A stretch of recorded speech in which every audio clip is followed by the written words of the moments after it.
오늘은 그 바울이 말하는 중생과 성령 세례와의 관계를 좀 나누고자 합니다. 여러분, 오늘의 주제는 제가 여러 번 강의가 있었음에도 불구하고 질문이 있어요. 그래서 다시 한번 정리해서 좀 나누고자 합니다. 여러분, 바울 신학을 이해하기 위해서 먼저 바울의 사상을 형성시키는 영향들을 역사적 맥락에서 분석하는 게 필요해요.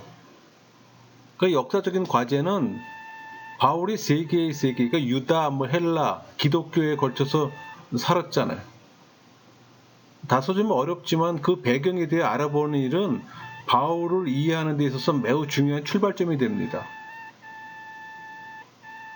그리고 이런 복합적인 배경들은 상호 보완적인 관계를 가져요. 그러니까 바울에게 영향 주는 이 시대적 배경이 유대적 배경, 헬라적 배경, 스토아주의, 구약 성경 배경을 갖고 있잖아요.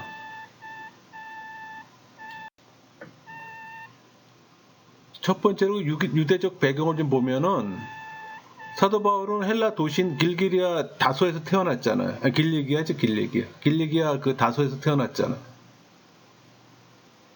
그 유대 가정에서 그 엄격한 그 유대적 관습에 따라 성장했어요. 또 자신의 유대적인 그 유산에 대해서도 긍지를 또 갖고 있습니다. 그게 우리 사도행전 22장 3절에 잘 표현되어 있어요. 나는 유대인으로 길리기아 다소에서 낳고 이 성에서 자라 가말리아의 분하에서 우리 조상들의 율법의 엄한 교육을 받았고 오늘 너희 모든 사람처럼 하나님께 대하여 열심히 있는 자라. 고향 다소는 소아시아의 헬라 세계와도 연결되어 있어요. 또 수리와도 연결되어 있고 그러니까 교통이 좋다는 얘기예요. 그러니까 교통이 빈번한 중심지로서 그 당시 그 교부 히에로니무스에 의하면은 그 바울의 부모는 갈릴리 기살라에서 살았다가 정복당한 후에 이주했다고 합니다. 그러니까 히브리 중에 히브리인이라는 이 사도 바울의 고백은 그의 가족이 디아스포라 유대인이었다는 것을 또 의미하기도 해요. 또 바울은 이방 사람에게 편지할 때 유대의 조상이 우리 조상이라고 또 말했잖아요. 그러니까 우리의 조상된 아브라함 등 서슴지 않았어요. 또 로마서 9장 3절 나의 형제 곧 골육의 친척을 위하여 내 자신이 저주를 받아 그리스도에게서 끊어질지라도 원하는 바로라. 이 말씀을 통해 바울의 불타는 어떤 동족에 또 자신이 유대 사람이라는 사실을 증명하고 있어요. 그러니까 우리가 바울이 구약을 읽을 때도 기록되었는데 라는 관용구를 사용하잖아요. 그러니까 유대 랍비들의 성경 해석법에 따라 그 비유법을 사용한 겁니다. 그러니까 바울의 이 해석법이 얼마나 유대 랍비를 담고 있는가를 보여주는 또 중요한 사건이기도 해요. 또 이방적 배경이잖아요. 그게 헬라적 배경이에요. 유대 사람이면서 태어나는 것이 그 헬라 문화권이고 또 어린 시절 헬라 로마의 환경이 제기하고 있는 일체와 같은 다양성에 노출되어 있는 상태 생활했어요. 그러니까 교회를 헬라 로마 전역에 확장시키는 일이나 또 복음을 헬라 형태로 해석하는 데 능숙합니다. 그는 또 헬라어에 능통했어요. 그의 문학적 은유법들은 지방의 배경보다도 도시 생활을 또 반영합니다. 그러니까 바울의 사상에는 분명히 헬라적인 환경에서만 얻을 수 있는 요소들도 존재해요. 또 헬라 문화권으로 세계를 통일하려는 이 알렉산더의 대업이 또 로마에 의해 이어나갔잖아요. 또 세계를 향한 이 유대인의 진출은 또 훨씬 또 용이해집니다. 또 대도시에는 유대인의 거리가 형성되고 그러니까 이런 유대인의 행동 반경이 점차 예루살렘에서 멀어지자 또 신앙의 중심이 흩어져 있는 회당으로 또 옮겨졌어요. 그러니까 종교의 지도자도 토라의 교사로 변하게 되는 겁니다. 그러니까 이와 같은 디아스포라의 사정이 바울에게는 중요한 또 의미를 갖게 되는 거예요. 또 그것은 다름 아닌 흩어진 회당들이 바울로 하여금 세계 선교의 적점이자 또 근거지가 되었다는 이야기예요. 또 하나의 영향은 스토아주의입니다. 바울의 고향 다소는 스토아 사상의 중심지였어요. 그 당시 철학은 스토아 사상이 있잖아요. 또 철학 전문가는 대중에게 또 확산됐습니다. 그러니까 스토아 교사들이 대중과 밀착된 이 독설적인 설교형은 바울의 고전적 설교인 로마서 2장 3장에서 동일한 형태로 나타나요.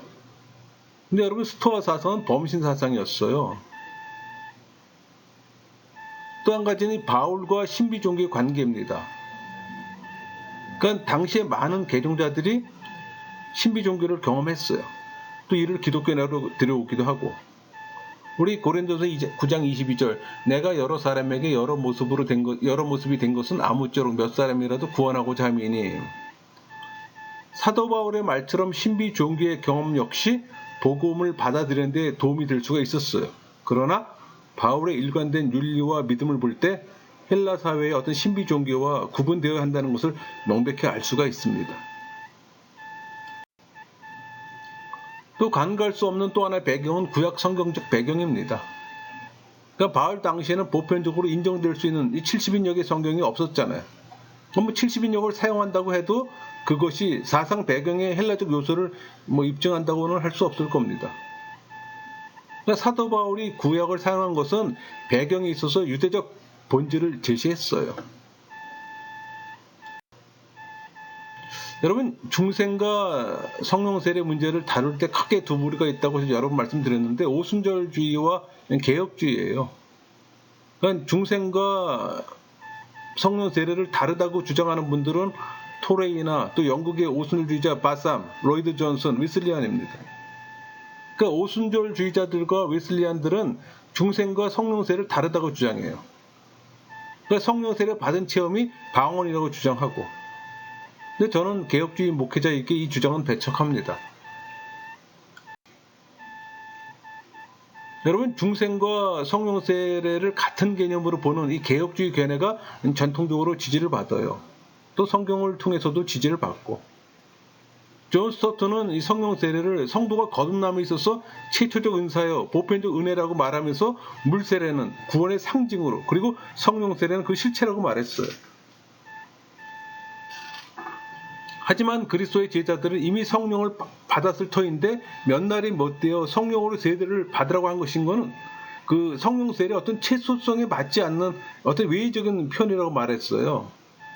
그러니까 성령 세례는 그리스도의 몸인 교회의 뚜렷한 특징입니다. 그러니까 중생과 성령의 세례는 순간적이고 동시적인 역사며 또 세례는 가끔 성령 충만과 동일시되고 있으나 이것은 또 분명히 구분되어야 합니다.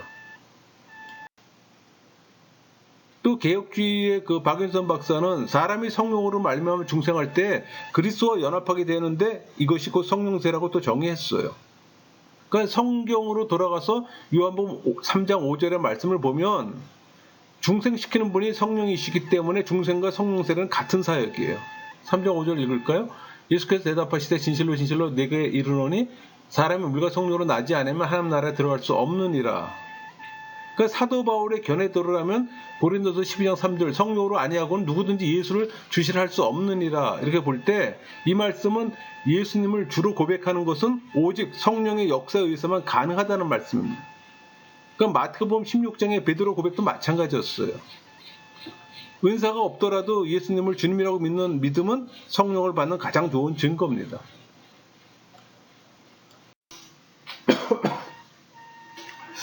여러분 중생과 성령 세례를 다르게 보는 자들은 오순절에 그 성령 체험을 제시하는데 이것은 또 바르지 못해요. 왜냐하면 이렇게 먼저 구원받고 나중에 성령 세례를 받는 것은 오순절 전후에 있었던 특별한 사건이지 신약시대에 계속되는 어떤 일반적인 규범이 되는 사건은 아니에요.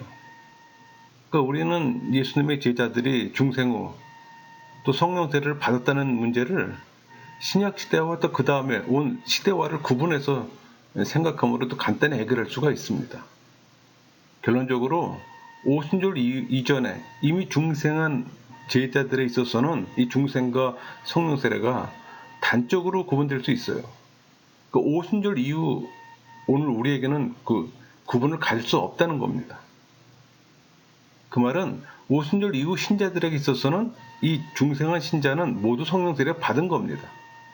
그러니까 오순절에 임한 성령 세례는 보는 관점에 따라 중생과 관계 그리고 후에 어떤 이야기할 성령 충만과의 관계가 결정되는 겁니다. 과연 오순절에 임할 이 성령 세례가 첫 번째 체험이냐 아니면 중생 후에 두 번째 체험이냐 논하게 될 텐데 앞의 내용과 반복을 피하는 방향으로 전개하고자 합니다. 여러분 사도행전 2장의 오순절 사건은 세례 요한의 메시지에까지 거슬러 올라가요. 그러니까 세례 요한의 사역과 오순절이 연관되어지는 것은 또 예언과 성취로 나타납니다. 그러니까 세례 요한에 의하면 메시아의 성령의 사역은 종말론적인 거예요. 그러니까 세례 요한의 예언은 오순절에 성취되며 또 이것은 예수 그리스도의 단번에 성취하신 사역의 대표로 또 주어지는 겁니다. 그러니까 우리 사도행전 2장에 나오는 베드로 설교에서 보면 성령 세례는 예수 그리스도의 죽음, 부활, 승천 사건은 긴밀한 연관을 가져요. 또 이것은 예수의 죽음, 부활, 승천이 반복될 수 없는 것처럼 오순절의 성령 세례 사건도 단번에 이루어진 사건입니다. 그러니까 오순절 성령 세례 사건은 개인 경험의 어떤 한 모델로서 주어진 게 아니고 반복될 수 없는 단번에 이루어진 사건임을 강조해요. 우리 고린도전서 15장 45절 기록된 바 첫사람 아담은 생명이 되었다 함과 같이 마지막 아담을 살려주는 영이 되었나니 바울 사도가 이 마지막 아담을 살려주는 영이 되었나니 라고 말하면 예수 그리스도의 부활과 승기를 설명하는 것이 또 살려주는 영은 성령을 말하는 거고 그러니까 이것은 예수 그리스도 사역에 있어서 통일성을 설명하는 겁니다. 또 오순절 사건을 잘 설명해 주고 있고 그러니까 베드로는 오순절 사건을 해석함에 있어 두 가지 중요한 점을 강조하고 있어요. 그 하나가 오순절 사건을 종말론적으로 해석했어요. 그러니까 베드로는 유엘서의 그 후에를 말세로 고칩니다. 그래서 오순절 사건이 종말론적 사건임을 명백히 하는 거예요. 우리 요한일서 2장 28절 그 후에 내가 내 영을 만민에게 부어주리니 근데 그게 사도행전 2장 17절에 인용을 어떻게 했냐면 하나님이 말씀하시기를 말세라고 바꿨잖아요. 그 후에를 말세로 바꾼 거예요. 또 하나는 그리스도의 부활과 승천을 강조하고 오순절 사건과의 관계를 설명하는 겁니다.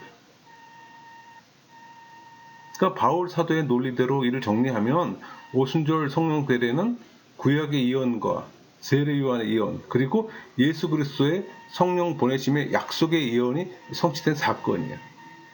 말하자면 성령께서 인격으로 강림해 모든 사람이 임하여 오심으로 구속사의 전 경륜이 이제 단번에 성취된 겁니다.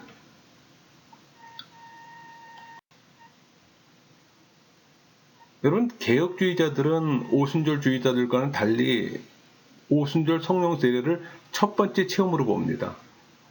그러니까 오순절 성령 세례를 두 번째 체험으로 보는 중요한 근거인 오순절 세례 전에 중생한 제자들의 문제를 다루고자 합니다. 여러분 개혁주의자들이 성령 세례를 논할 때 제일 중요하게 생각하는 성경 구절은 바울 서신 중에 고린도전서 12장 13절이에요. 우리가 유대인이나 헬라인이나 종이나 자유인이나 다 한 성령으로 세례를 받아 한 몸이 되었고 또 다 한 성령을 마시게 하셨느니라.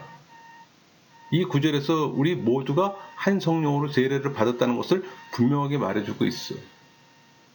존 스타트는 중생 후에 제자들이 성령 세례를 받은 것은 특수한 역사적 상황 때문이었다고 말합니다.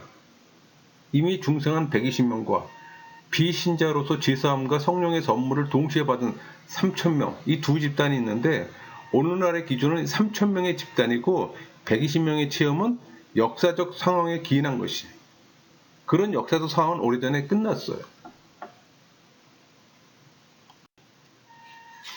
여러분 오순절은 예수님의 죽음, 부활, 승천의 결과로서 성령 강림이잖아요.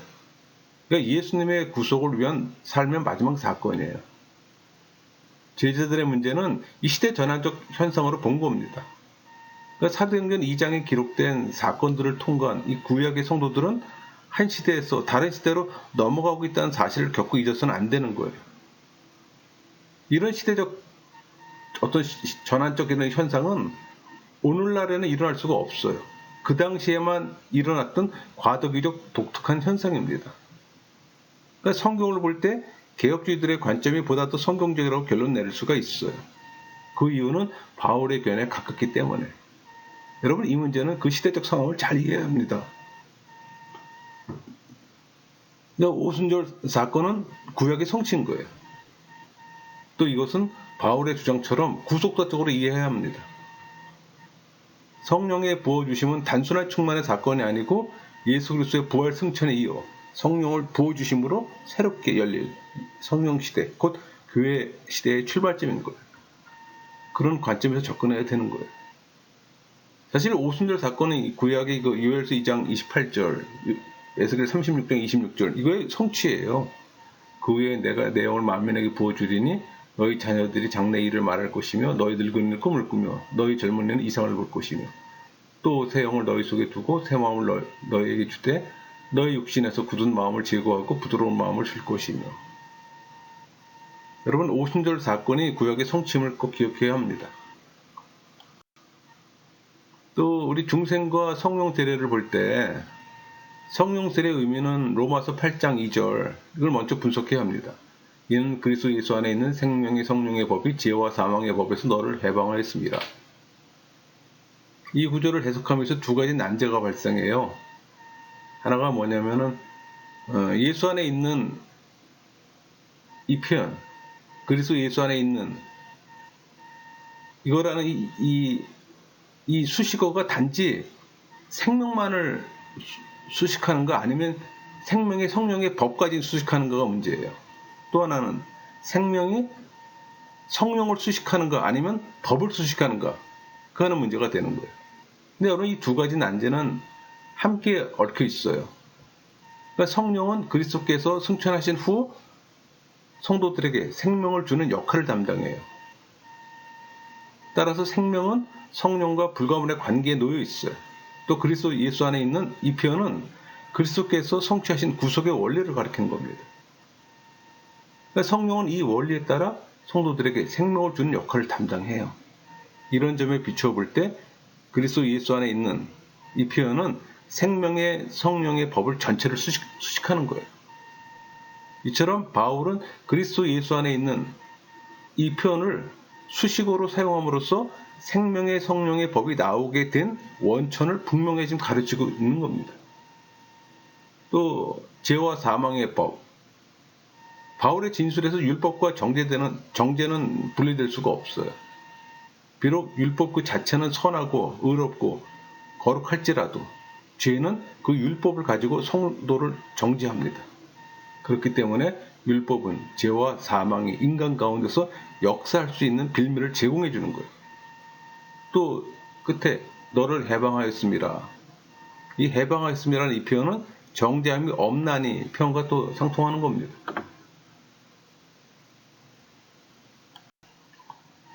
여러분, 그 신구약 전체를 통해 성령 세례라는 말이 한 7번 정도 나와요. 여기에 인용된 구절들을 살펴보면은 복음서의 구절은 그 세례 요한이 자신의 사역과 예수님의 사역을 비교하면서 우리 1장 8절 나는 너희에게 물로 세례를 베풀었거니와 그는 너희에게 성령으로 세례를 베푸시리라 예언적 내용이잖아요. 또 사도행전 1장 5절 요한은 물로 세례를 베풀었으나 너희는 몇 날이 못되어 성령으로 세례를 받으리라. 이 말씀은 예수님께서 부활 후에 승천하시기 전 사도와 같이 모인 무리에게 하신 예수님 자신의 예언이에요. 또 사도행전 11장 16절 내가 주의 말씀에 요한은 물로 세례를 베풀었으나 너희는 성령으로 세례를 받으리라 하신 것이 생각났노라. 베드로가 고넬료 집에 있었던 일을 지금 회상하면서 쓴 겁니다. 고린도서 12장 31절 너희는 더욱 큰 은사를 사모하라. 내가 또한 가장 좋은 곳을 너희에게 보이리라. 이 말씀은 바울이 고린도 교인에게 주었던 교훈이 포함되어 있어요. 그러니까 성령 세례가 직접 언급된 이 복음서와 사도행전 1장 5절의 말씀을 살펴보면 성령 세례는 예언과 약속의 성취로서 우리 사도행전 2장에 나오는 오순절 사건을 의미함을 알 수가 있어요. 그러니까 세례 요한에 의해 예언되고 또 예수 그리스도에 의한 약속된 성령 세례가 오순절에 성취된 겁니다. 그러니까 베드로도 바울과 같이 구약을 인용해 이 사건이 하나님 계획에 의해 성취되었음을 지금 명백히 합니다. 그러니까 성령 세례는 오순절에 내린 성령의 은혜를 가르쳤던 거예요. 여러분, 오순절 사건의 어떤 특성과 의의를 좀 살펴보면은, 오순절 사건은 역사적 사건입니다. 또 구속각적 사건이고, 또 초자연적 현상 체험이에요. 또 성령 충만이고.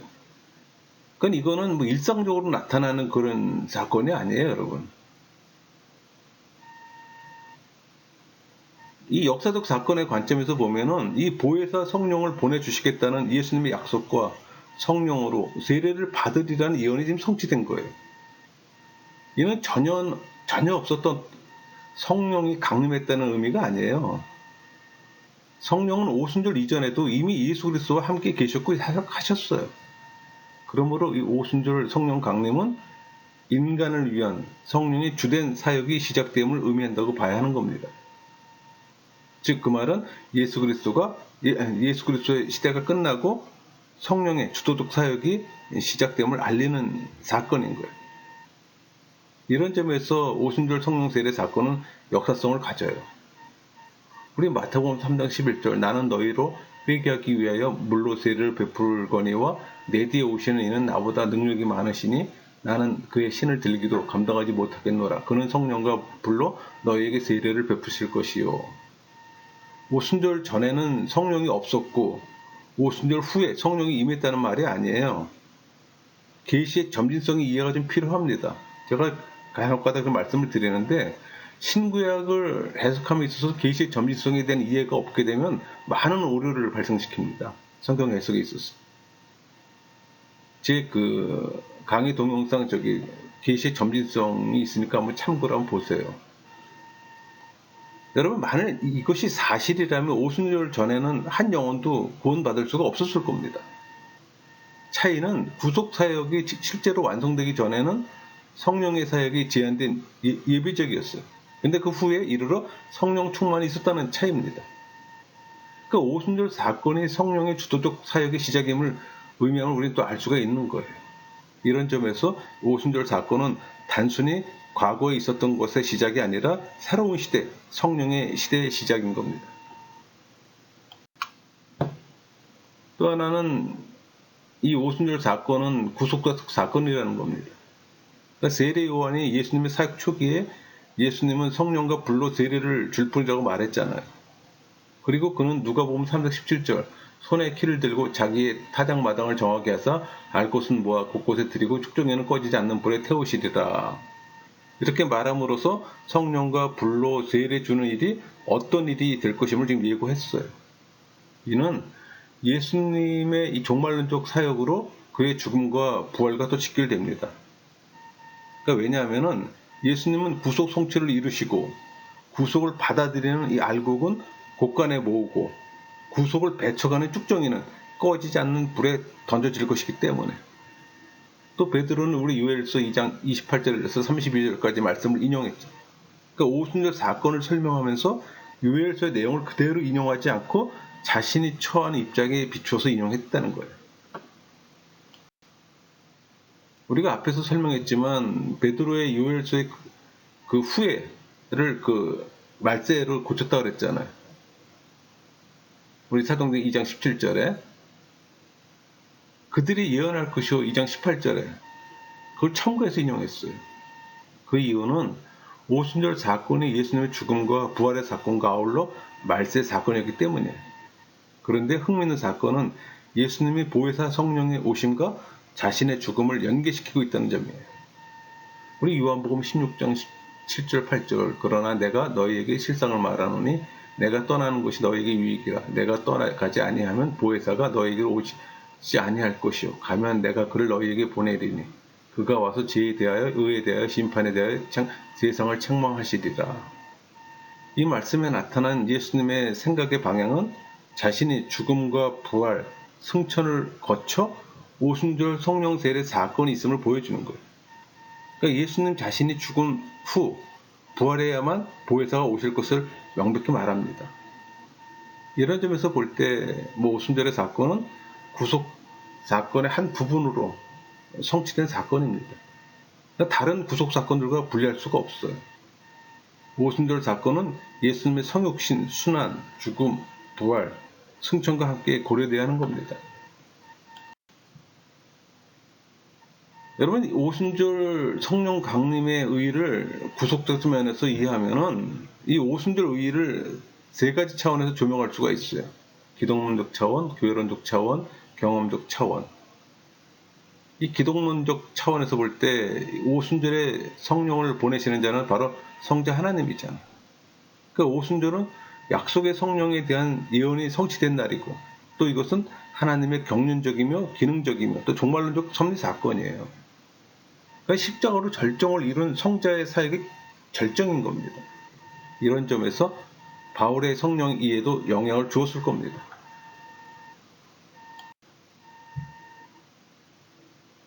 그리고 이제 우리 그 오순절 사건은 이 초자연적 가시적 어떤 현상 체험이에요. 그러니까 바람 같은 소리와 불의 혀같이 갈라지는 것과 방언이 있었잖아요. 그러나 이런 현상들은 먼저 어떤 상징적 의미로 설명되어야 합니다. 예언과 약속이 성취되었고 또 새로운 언약 시대의 도래가 이루어졌다는 이 확증이 필요했다는 겁니다. 그러므로 이 성령의 역사가 있는 곳에 가시적 현상이 나타날 수 있겠으나 모든 경우와 간구에 의해 이런 동일 현상이 있어야 한다는 주장은 합당치 않아요. 그러니까 성령 행전이라고 불렸을 정도로 이 성령의 끊임없는 역사가 있었던 이 사도행전의 마지막 부분에 방언을 비롯한 이 가시적 현상이 교회 선교 사역에 반복되었다는 제시는 없어요. 그러니까 오순절 사건의 이 가시적 현상들은 주의 깊게 언급되고 또 적용돼야 하는 겁니다. 아무데나 갖다 막 붙이면 안 된다는 얘기예요.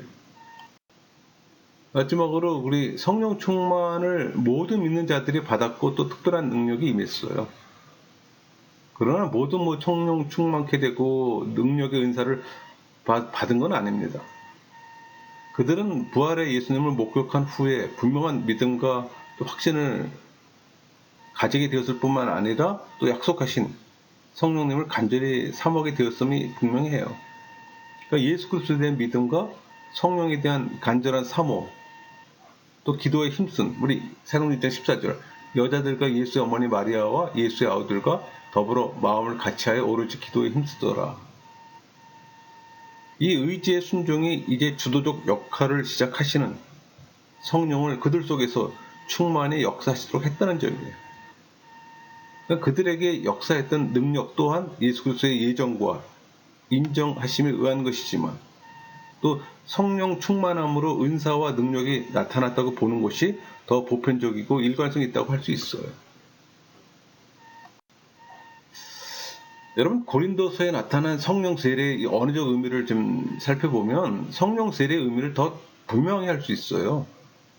그러니까 성령 세례를 베푼다 해서 성령으로는 수단을 말하는 어떤 성령으로서의 세례 또는 성령의 세례가 아니라 어떤 성령의 영역에서 세례를 뜻하는 거예요. 그러니까 성령은 세례로 말미암아 주어지는 게 아니에요. 믿는 자를 예수 그리스도와의 어떤 생명적인 어떤 결합으로 이끄는 것이지 성령 세례가 능력을 위한 것이 아니라는 것을 의미하는 겁니다. 결국 성령으로 세례를 받는다는 말의 헬라적 의미는 죄인이 깨끗해져서 예수 그리스도와 생명적 결합으로 그리스도의 몸의 지체로 삼으신 걸 의미하는 거예요. 세례는 밥티저잖아요. 담그다, 물들이다, 씻다, 씻어 깨끗이 하다.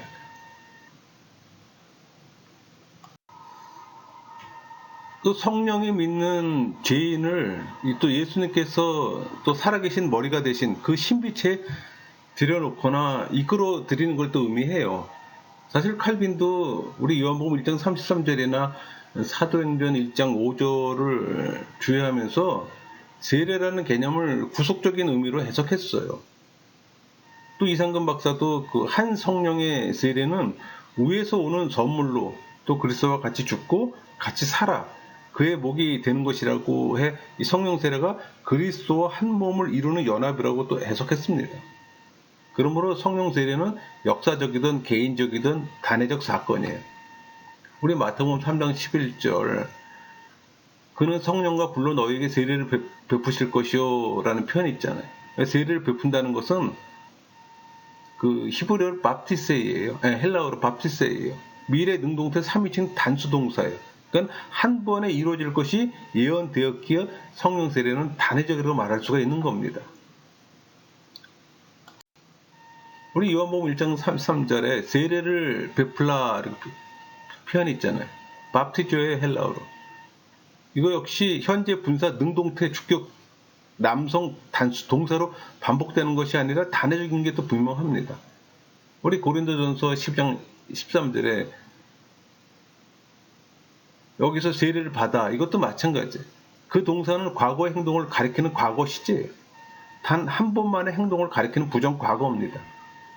이와 같이 성령 세례에 관한 주석가들의 해석과 이 언어적인 의미를 고찰해 볼 때 성령 세례는 제수 있음과 부활 그리고 그리스도의 몸을 이루는 표식으로서 역할과 생명이 임하는 단일성의 사건이에요.